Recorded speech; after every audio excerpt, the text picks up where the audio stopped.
pocket for the Helmar cigarette box Max had given her half an hour ago, along with a cuff to the back of her head.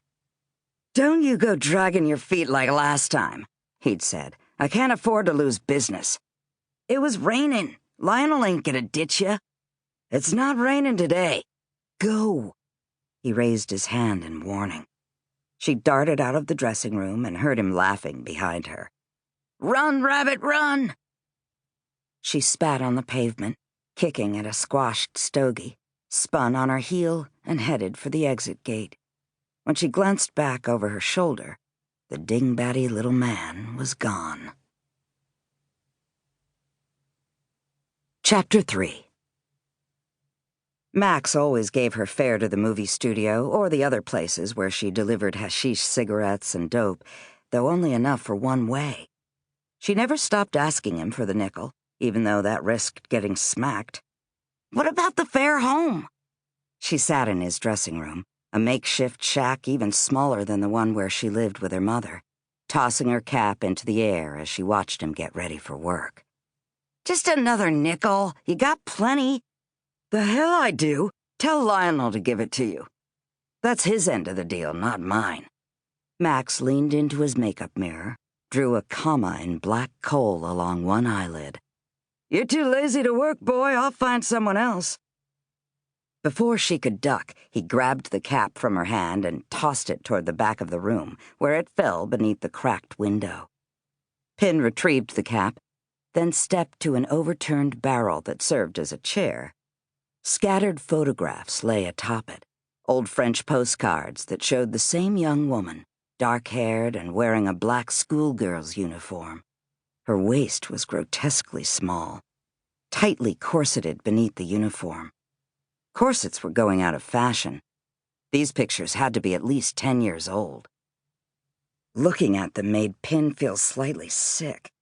The woman's tiny waist made it look as though she'd been cut in two, the halves of her body held together by a strip of black ribbon. If you pulled at it, she'd fall apart. Pin quickly gathered the photos and shoved them onto a shelf covered with similar photographs, then settled on top of the barrel to gaze, mesmerized, over Max's shoulder into the mirror. She'd never known a guy who wore makeup. She'd heard of fairies, of course. Ike and the other boys in the park sometimes pointed them out to her at night. To Pin, they looked like ordinary men. A few were dudes, flashy dressers who wore spats and striped waistcoats and nice shoes. But she'd seen plenty of dudes fondling women in the dark rides. Some fairies looked like workmen, others businessmen. Some might be with their wives, or even children. "How can fairies have kids?" she'd asked Ike. He shrugged. "Hell if I know."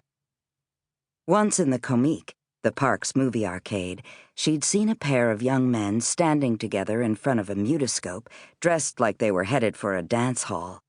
The men took turns peering into the viewer, and for a fraction of a second their fingers had touched, deliberately, one finger caressing the other before the hand was withdrawn.